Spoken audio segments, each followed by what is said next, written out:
What if a gate had legs? What if a city gate could get up, grab a shield, and walk wherever the danger is? That's the fantasy today. We're not building a tanky striker. We're building the person the party hides behind when the dice get mean. The Iron Bulwark. Welcome to Ctrl+Alt+Build, where we control the dice, alt the meta, and build the legend. I'm Nicholas, your virtual GM. Every episode, we take a concept and turn it into a level 20 character you'll actually want at your table. Not to tell you the right way to play, but to explore one that's really just fun. So, the ABCs at a glance. For Ancestry, we have a Minotaur raised among dwarves. Big frame, bigger presence, and a stone-steady fighting style honed under dwarven drill sergeants. For our background, we have Veteran. You've seen real campaigns, mud, fire, and the bad orders. You bring scars, battlefield sense, and the habits of a soldier who knows how to pick the square that wins the fight and how to keep people alive once they're in it. For our class, we have the Guardian with the Bastion free archetype, the true shield specialist. Taunt to force, correct target selection, then reduce or outright delete incoming pressure across melee, ranged, and spell strikes. So, what does this build do? By level 5, you have a heavy armor wall with taunt and early shield tech. You own the corners and deny the flanks. By level 10, realistically, you'll have 2 shield blocks in a round. Archers pretty much stop mattering, and your battlefield medicine loop keeps the team green in between the rooms. By level 15, you are the walking clinic. Legendary medicine plus stoutness, toughness, and anti-break tricks make spike round survivability without having to burn caster slots, because, well, we don't have any. And when we reach peak at level 20, you're the cover that moves. Shield from spells closes the last vector, mirror shield punishes hubris, and your athletics and crafting lets you edit the map mid-fight. So what are the ground rules for this build? We're assuming that you are able to use the free archetype variant rule for this build. We're going to prioritize action economy and ally uptime over personal spotlight moments. The Bulwark's value is measured in turns that help keep your allies alive and by the problems you erase. And hey, if you want to swap something out, go for it. You're still going to have a great time with this build. So if you like a build that makes the party feel invincible, because you are, sharpen those horns, lift that shield, let's raise this wall. Level 1. This is our oath moment. Our Minotaur, tempered by dwarven discipline, chooses not glory, but duty. Stand fast, take the hit, keep everyone breathing. When initiative is rolled for the first time, your table shouldn't wonder what you do, they should already know. The first impression you want is simple. If it comes for us, it goes through me. That clarity changes how your party positions, plans, and risks because they realize that they have a square on the map that won't yield.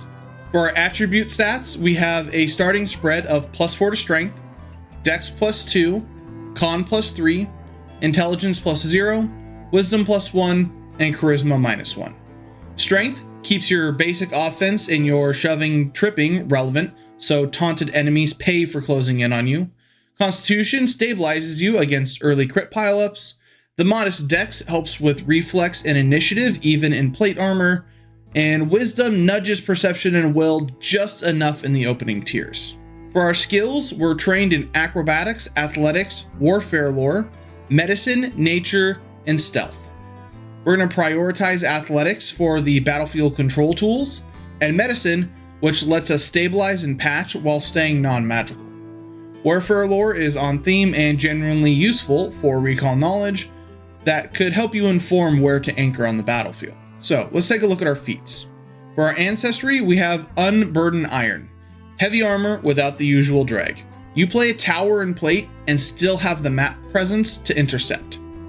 For our class feat, we have Defensive Advance. Defensive movement that pairs with an offensive bonus is line holding. The cadence is move to protect, hit to punish. Now, our core class feature is taunting, right? It's the spine of our control. We're not just role-playing aggro, we're mechanically redirecting pressure to ourselves. One of the things I did consider here was taking Shield Warfare as a strong offensive shield line, but the center of this build is Protect first. So how does this play at the table? You immediately feel like the person who decides where the party stands. The GM will learn fast that lining up a charge on your back line means running through you, and that's probably going to end poorly for them. Right? You bull forward, your plate is humming, your shield is up, you shout, "Face me," as the ogre blinks, snorts, and obliges. Your taunt lands, your defensive advance closes the space without ceding any AC, you plant. Behind you, the backline exhales and starts doing crimes to hit points. We've set the tone, intercept, and live. The next level, we make the focus a bit stickier and bolt the Bastion engine under the hood of the build. At level 2, our training pays off. We don't just draw aggro, we keep it. The shield stops being equipment and starts feeling like a natural limb. At this tier, your goal is simple. Convert "hit me" into "and my team is safer because you did."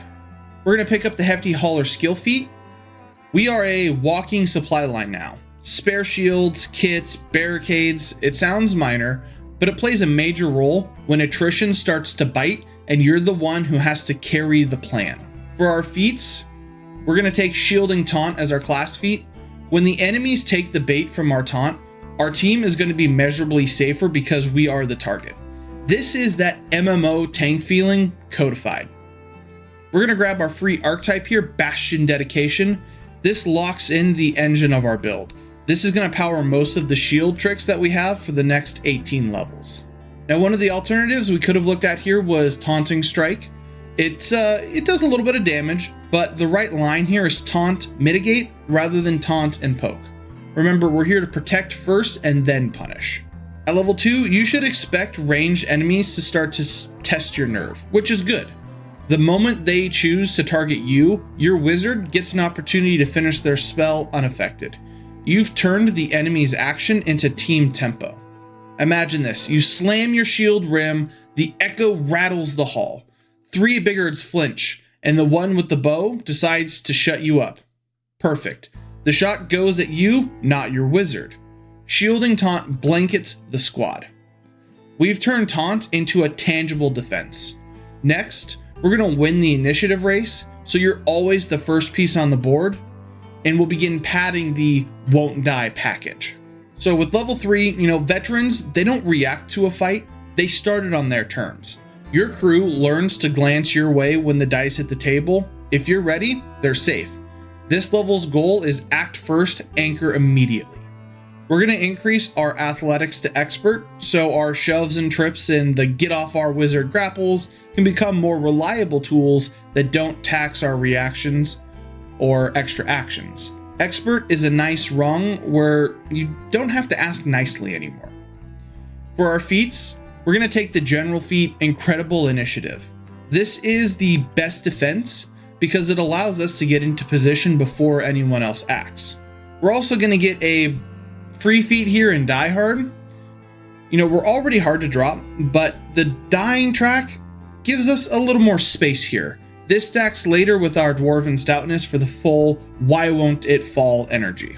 We did also consider just picking up Toughness or Fast Recovery here as they're both excellent, but we're going to pick them up after our Dwarven HP scales a little bit more so the return becomes more amplified. Being in place before the enemy results in fewer gambles and more certainty in play. You control the angle of contact and the square your backline fires from.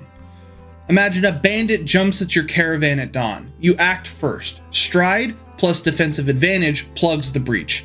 Taunt pins the leader, and now the ambush is a fair fight conducted on your timeline. We're going to consistently go for first to contact. Level 4 adds on-demand disarms and brings battle medicine online, so our party's healer can keep casting the fun stuff. At level 4, our confidence sharpens into craft. You're not only blocking, you're controlling weapons, triaging allies, and pacing the melee. This is the level where the shield starts making the enemy pay for swinging. We're going to snag the battle medicine skill feat. We're committing to the non-magical medic identity here. Fast, repeatable stabilization under fire. The more you can do on your own, the more your casters can do for the encounter as a whole. For our class feat, we're going to take Armored Courage. This is fewer fear spikes and mental control effects pushing us off our job. For our Bastion archetype, we're taking Disarming Block. It's the classic you swung, I stole your sword moment, enabled by a reaction you already wanted to use. And as mentioned earlier, Battle Medicine's our skill feat here. It's the baseline for the healing upgrades that we're going to stack later. Now, we could have taken Shielded Attrition because it's pretty solid, but we're sequencing for action economy and ally uptime first. Attrition math becomes absurd once our stats and block economy is perfected. So how does it play at the table? Right, we're intercepting, we're disarming, and we're healing all in the same round. Your turns start to look like traffic control for danger and maintenance for your allies. Imagine a duelist is lunging past you for your sorcerer. You block, twist, his rapier clatters to the stones. You pivot, slap a battle medicine patch on the ranger, and bark, back behind me. The next level is going to bring your first big stat ramp and a dwarven trick that changes how you and your party can use corners and cover. By level 5, word has begun to spread. The Minotaur doesn't budge. People plan encounters around you. Hallways, angles, lines of fire, only to discover that you're better at geometry than they are. This tier is all about owning angles. For our attribute boosts, we have Strength, Con, Intelligence, and Wisdom. Strength keeps the pressure on, so Taunt isn't just a free attack for them. Constitution scales against the spikes in damage. Intelligence helps fuel your crafting and war knowledge problem solving, with Wisdom improving our perception and will so we aren't getting kited by enchantments. We're going to pick up training and crafting here. It's the self-reliant shield maintenance and later high tier item work, and medicine is going to bump up to expert. We're trying to climb up to legendary medic, so this is a rung we're going to have to take here. For our ancestry feat, we're going to take sheltering slab. Right, we're going to wield the environment.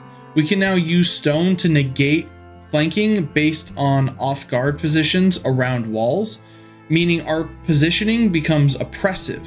Right, we can hold the corner, we can deny the enemy accuracy bumps, and we get to keep our team clean. An alternative I did consider here is Fey Influence, as it's pretty flavorful, and a unicorn horn is dope. But we're a steel and stone protector here. Slab synergizes with our choke the map plan better than a free casting of heal. You're going to notice fewer enemy crits purely from angle denial. Your rogue can appreciate the safe workbench, your casters appreciate shooting lanes, and they get to stay protected. We have a narrow stone corridor. You plant at the T-junction, shield braced. Two foes try to slip around the bend. Nope. The rock is on your side. Their angles don't grant the advantage that they were banking on. Crafting is going to come online for cheaper and faster repairs here moving forward. And this is going to give us better fixes as level 6 turns our shield into a reflective limb and starts the I block everything arc of our character. At level 6, the shield isn't just gear anymore, it's muscle memory. Explosions, darts, oil slick flames, your arm is already moving. This level widens your coverage and stabilizes your hardware for the long haul. We're going to grab the skill feat quick repair here. It's a top off the shield between rooms and keep your hardness meaningful skill. This gives us the confidence to spend our blocks on the turns that matter. For our class feat, we're going to go with Reflective Shield. This widens our coverage to reflex saves and AoEs, including traps, comb, line casters, stop getting free value against us. Our Bastion archetype feat is going to be Nimble Shield Hand, keeping our action economy smooth while maintaining our shield. Our hands are going to do more without dropping protection. I did consider Phalanx formation here to ignore lesser cover, but the Reflective Shield and Quick Repair wins more encounters than just covering a shield tax. So how does this play, right? Hallways, death corridors, and rune floors go from TPK bait to send the Guardian in first. The party naturally forms up behind you. Imagine a glyph pops. You hear the alchemist fire inhale, and then your shield knifes into place with a clean clang. Heat washes past. The rogue's eyebrows are safe. Trap disarmed. You're welcome. At level 7, we double down on our self-reliance. It's not pity, it's practice. You're not waiting for a sermon or a scroll. We are our own triage. Our crafting is going to get bumped up to expert. Our repair DC trend becomes friendlier, and your between the room work speeds up. You're becoming a field engineer and a shield wall. For our general feat here, we're going to take Godless Healing. This is a massive quality of life for the front line who can't always step out for warded prayer.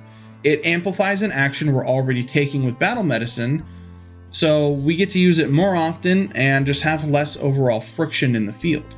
Now, I did consider Robust Health or Robust Recovery here, as they're both excellent, but Godless Healing is felt every single fight on a Guardian that lives in the melee, especially one that doesn't have a deity. At the table, we're going to stabilize our own hit point economy in combat and our shield economy out of combat. We're going to expect fewer we reset debates and more rooms being cleared per day. Imagine the undead wave hits. You jam the shield into a ghoul's grin with one hand and hook a bandage with the other, breathing through your teeth as the cloth tightens. I'm good. Step up. This sets us up for a level 8 control spike and broadens our I don't fall down identity that really starts to show at levels 9 and 11. At level 8, we've become the problem the enemy has to solve. Archers peel off of the wizard, skirmishers abandon the flanks. 3 helmets turn towards the wall they can't walk through. We're going to grab Mortal Healing skill feat here. This pushes our non-magical stabilization harder so we can keep brawlers brawling without casters having to burn slots. For our class feat, we're going to take Group Taunt. This forces 3 targets to focus on you. This cleans up the chaotic fights and turns them into solvable puzzles. For our Bastion archetype feat, we're going with Shield Warden. This allows us to extend our block to an adjacent ally. It's the shared shield moment that makes tables cheer. Now, we could have taken Reposition Block here for its, well, adorable choreography, but controlling 3 threats and sharing blocks wins more combats than 5 feet of shuffling. So how does this level play at the table? Your turns start to feel like traffic control. Ping 3 with Group Taunt, anchor the big one with your base block, float your second block to the sorcerer when that crit is about to land. You bang your hammer to boss, boom, and 3 enemies snap to you like iron to a lodestone. A spear flashes for your bard. You don't look. Your shield just happens to arrive between rib and ruin. The multi-block architecture that we've built here begins to pay off immediately at levels 9 and 10 when the hard to kill suite comes online and you start doubling your reaction value. The dwarven half of our blood begins to sing at level 9. Not just stubborn, but stone fast. The body thickens, the pulse steadies, the party learns the difference between hurt and halted. Our athletics increases to master, better success on shoves or trips that actually land, better grapples when we have to pin someone. Master is where your physical control becomes encounter defining. Our ancestry feat here is going to be Mountain Stoutness, a deceptively simple feat that changes everything about dying on the front line. More hit points baked in and kinder recovery math. It's the chassis upgrade that makes every future defensive pick scale higher. Didn't really have any alternatives to consider for this pick because it's pretty core to the identity here, so we didn't really look at anything else. So how does this impact our play at the table? Down and out becomes down and back. Your threshold for we should retreat goes up, which pairs perfectly with our multi-target taunts. Imagine, a demon's axe punches 5 inches into your cuirass. You look down at the blood, take a breath that shouldn't have been possible, and shove the thing to its knees. You're still here. This sets up the toughness synergy at level 11 and the refuse to break trick into the teens. At level 10, protecting one ally has become easy. Protecting many allies is where the legends live. This is the level where your reaction economy and clinic cadence let you do both reliably. For our attribute boosts, we're going to be distributed here across our 4 pillars: pressure for strength, hit points for constitution, planning and utility and intelligence, and mental resilience with wisdom. We're going to pick up training and survival, as this helps us find safe ground and read a battlefield map better. We're going to grab continual recovery skill feat so that the clinic flips the party back to green bars between set pieces. For our class feat, we're grabbing shield from arrows. This is a turnkey answer to the range damage spikes. Archers can stop farming crits for us being out of position. For our Bastion archetype feat, we're going with quick shield block. The reaction economy goes elastic. 2 shield blocks in a round now becomes normal. Now we did consider sure-footed here to have some more stability in difficult terrain, but catching ranged crits wins encounters more than having that step tax. At the table, you will be regularly blocking for yourself and an ally in the same round. Outside of combat, the group now moves sooner and farther thanks to your clinic throughput. Imagine you hook a mace downward on the shield rim. Feel the haft splinter, spin, an archer looses, thunk. The arrow snaps 2 inches from the wizard's throat, caught on the same steel that just ruined the mace. 1 pivot, 2 saves. With the quick shield block online, your reaction economy is finally elastic enough to support the bigger toys coming. Mirror tricks, stance upgrades, and the always up posture. At level 11, the team starts assuming you will still be standing when the dust settles because you've built redundancy into every layer. Armor, shield, reactions, and now your literal biology. Our medicine is moving to master. This is the rung that makes treat wounds and battle medicine feel really reliable in really tough encounters, not just safe rooms. For our general feat, we are finally grabbing the toughness feat, which now gives us more hit points and every level after, plus a friendlier dying threshold. It turns a spike check into a 2-round test, which is exactly the window your shield medicine loop needs to reset the board. Now, we could have grabbed a more utility-based general feat here, but toughness wins more fights because it preserves your next turn, and that is the most valuable resource you have. When you're at the table, greedy turns on your side of the map become safe turns. You can eat a crit, stay vertical, and still deliver a block for somebody else. Picture a jagged glaive slips past your guard and buries deep. Anyone else would drop. You don't. You huff once, plant the shield foot, and the attacker realizes the hit mattered, just not enough. Our next level supercharges both our reaction game and the medical loop with always on stance plus mirror tricks plus better battle medicine. By level 12, everyone on the battlefield knows who you are. Melees, archers, casters all start testing the wall, which is perfect because this is the level you stop spending an action to be a wall. We're gonna grab Paragon battle medicine here. Your medicine line hits its stride. You heal harder and do it in the thick of things without stepping away from your primary job. For our class feat, we're gonna take Paragon's Guard.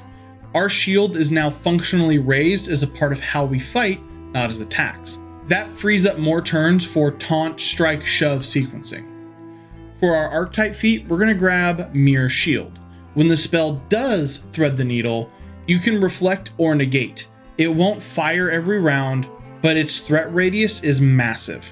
Now, a damaged toy here is pretty tempting, but a stance mirror package is stronger because it permanently improves your action economy and answers pressure that you get from spells. So how does it play at the table? Tempo spikes. You stop losing turns to upkeep and start making 3 action turns that all push towards stability. Group taunt, strike, step, shove, strike, battle medicine, advance, strike, ready to block for the wizard. Right? Fire roars down the corridor. You've already set up the shield as part of who you are, and the rim flashes like a mirror. The gout whips backward, licking the glyph scribe who threw it. You reach back and snap a Paragon wrap on the ranger. Keep shooting, you say. With the action tax off the table and spell pressured answered, you're free to begin expanding your infrastructure of crafting and dwarven reinforcement next. Then you can follow that up with the shield won't break magic.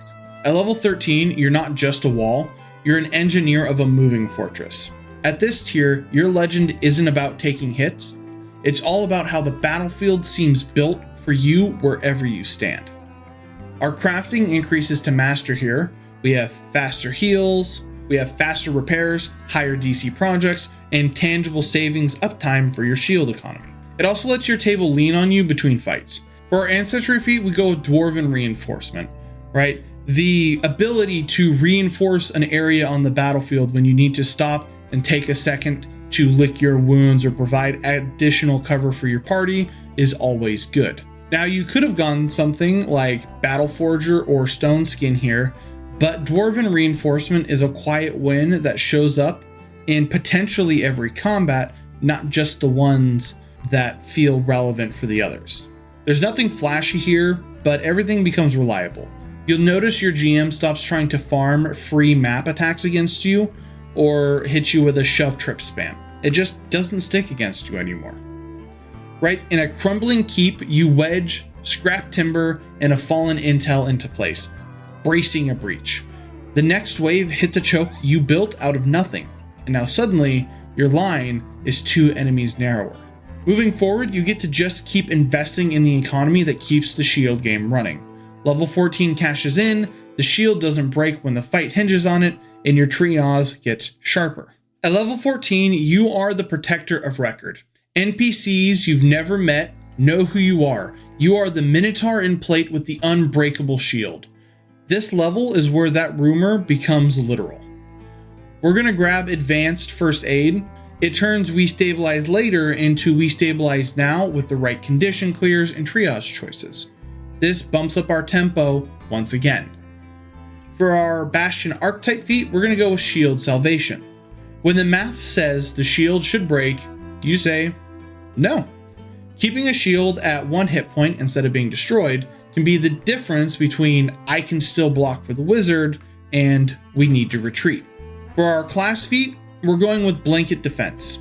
We get to raise our shield, if it's not already raised, until the start of our next turn, or until it's no longer raised. Each ally that ends their turn adjacent to us gains the benefits of our raised shield. We can also shield block a hit against any adjacent ally, though they do still cost their regular reactions. And if we are wielding a tower shield, a fortress shield, or another shield that grants a higher circumstance bonus to AC when you take cover behind it, any adjacent ally can take cover behind your shield to gain that additional bonus to armor class as well.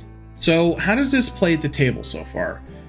Well, you're going to be able to spend blocks when you should, not when you can afford it. That confidence is worth the reduction in damage because you get to preserve your allies' turns, right? A great sword descends with all the hate a blackguard can muster. The shield, spider webs on the hit, but it holds together. You blink once, then answer with a shove that puts them on their back. 10 feet away, you snap an advanced first aid wrap on the bard and growl, "Sing!" You've got a stance, you've got reflection, you've got unbreakable plate, and a medkit. Level 15 is your support capstone. Legendary medicine and robust healing to own non-magical sustain. Level 15 is the point where your allies realize you're more than just a bulwark. You're a field hospital walking on hooves.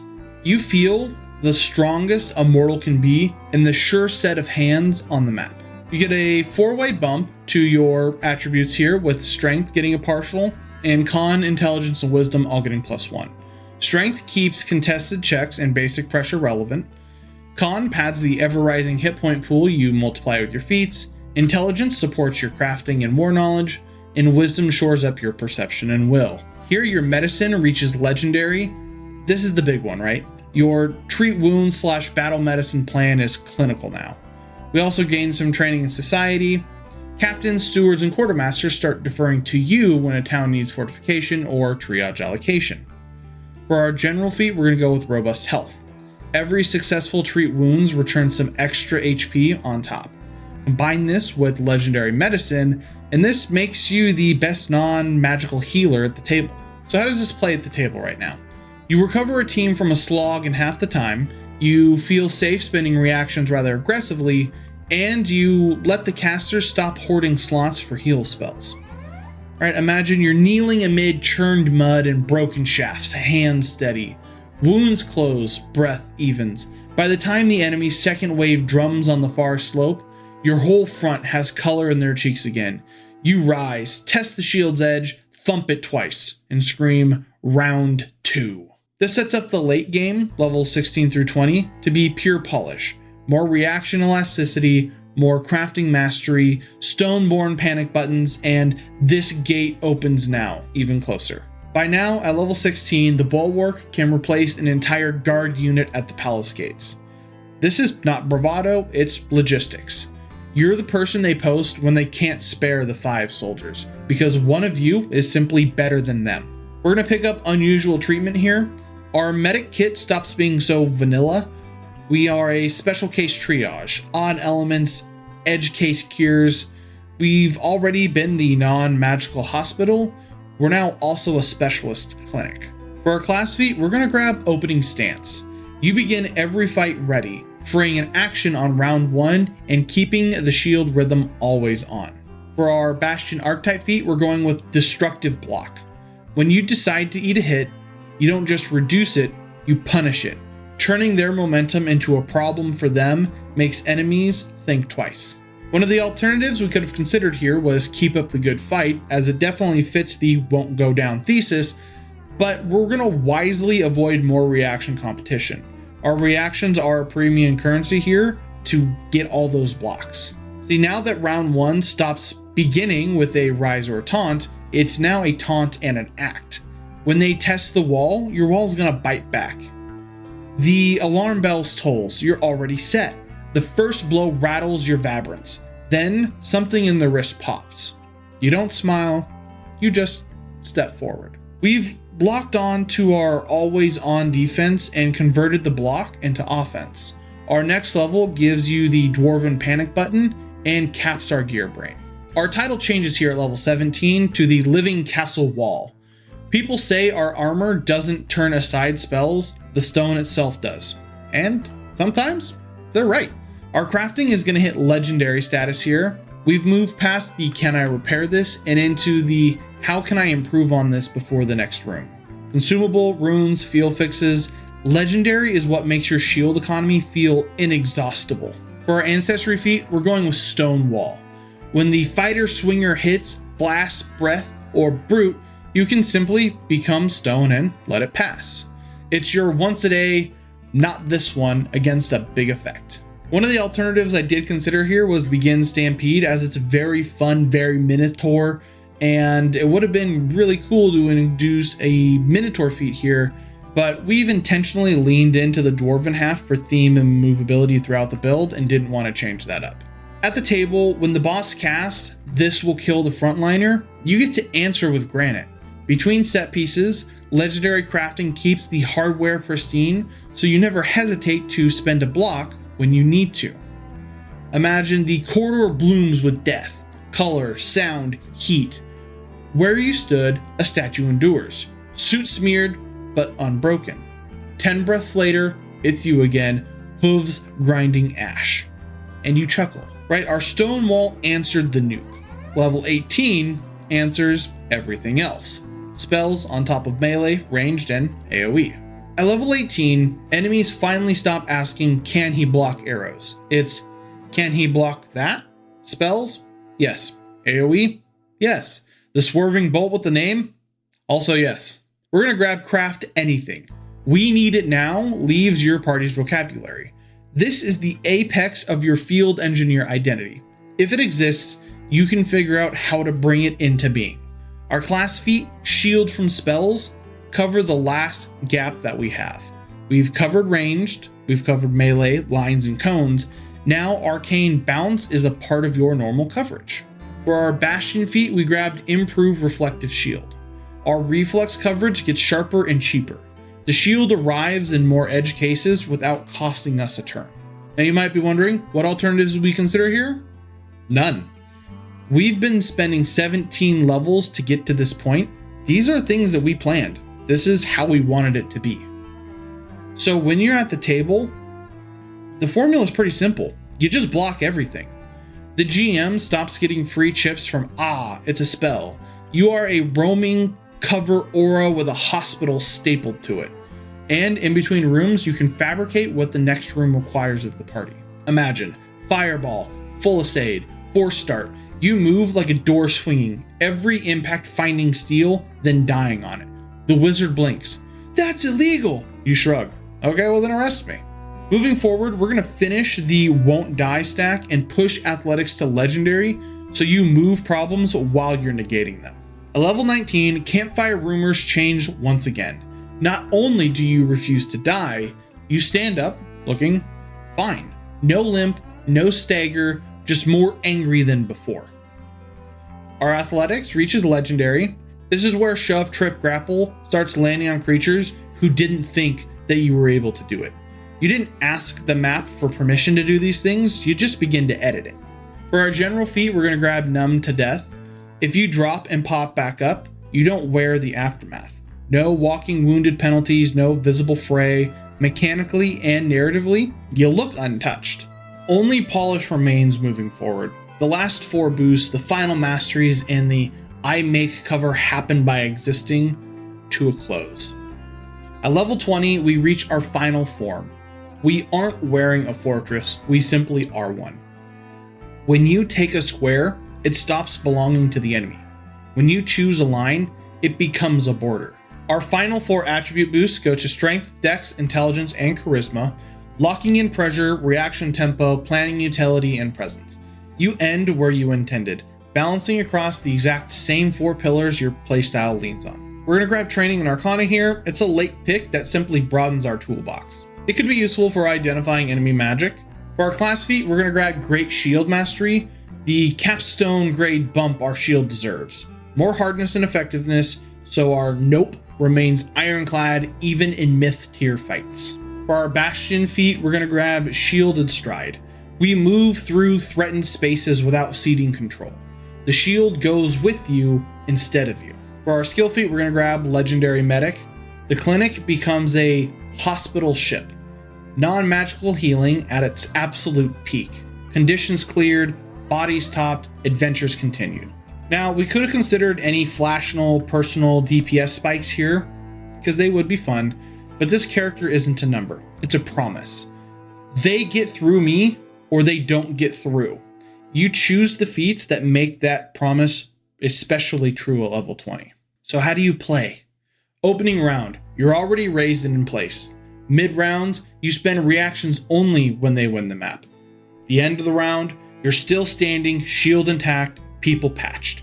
Picture it. Siege horns. A gate taller than houses. You walk forward, alone, and press your palm to the oak. The hinges give, not from strain, but from respect. Behind you, an army breathes easier. Ahead of you, a city lives on. From level 1's promise, come through me, to level 20's fact, you can't. The Iron Bulwark never flinches. If the campaign needs a square that will never fall, you are that square. The gate that wouldn't fall. The horns sound first, low, hungry, echoing off Winterstone. The city's outer gate is already a wound. Timber splintered inward, archers white-knuckled on the popret. You step onto the breach and the battlefield shapes around you. An ogre warlord barrels down the causeway. Boom! You answer with a single bash that turns his charge offline and into the rubble. 3 hobgoblin skirmishers fan out to flip needles into your backside. Your voice cracks the air. Group taunt. The first volley comes screaming. You're in opening stance. Your shield is already up. The rim catches the center arrow. Shield from arrows erases the rest. A sling of blue fire arcs from a wizard. Your arm is moving before the thought even arrives. Quick shield block. Shield warden. Steel appears in front of your ally and the blast dies with it. The warlord recovers. Feints high and hammers low. Your shield spiderwebs. Anyone else loses their kit. You just breathe and let shield salvation keep it alive at a single heartbeat while your hooves grind him backwards. His mage hisses a word that turns the air white hot. Mirror shield flashes and the spell snaps back across the lines like a tether cut free.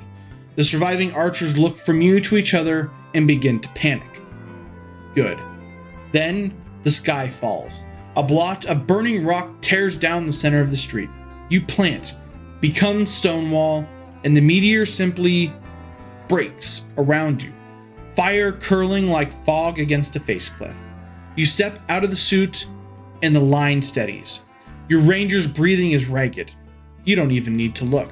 Hands move without thinking. Legendary medic raps and a bark, "You're fine," returning color to cheeks and courage to posture. One last push. The ogre scrambles to his feet, lifts the cleaver, and drops a blow that would split a cart. It buries into your breastplate. You should be down, but you're not. You've become numb to death. Numb to death makes the aftermath feel like a stubborn bruise. You shove, nothing fancy, but dwarven technique on Minotaur power, and the brute disappears through the gap in which he made. The horns stop. The gate did not fall. You look back once, 5 faces still standing behind you, and you roll your shoulders. Next wave. If this build got your gears turning, or will maybe even save your table from a TPK one day, hit like so the algorithm knows that tank deserve love too. Tell me in the comments how you'd reskin the Bulwark for your world. Stone Blessed Knight, Clockwork Sentinel, Ancient Oathbound. If you want more deep dive, number crunchy, play at your table builds, subscribe and ring the bell so you don't miss the next Codex entry. And if this build got you wanting to play a Guardian in your next game, check out this video where I break down some of the best options for the Guardian, the best ancestries, backgrounds, and archetypes. Until next time, control the dice, alt the meta, build the legend. I've been Nicholas, your virtual GM. Thanks for watching.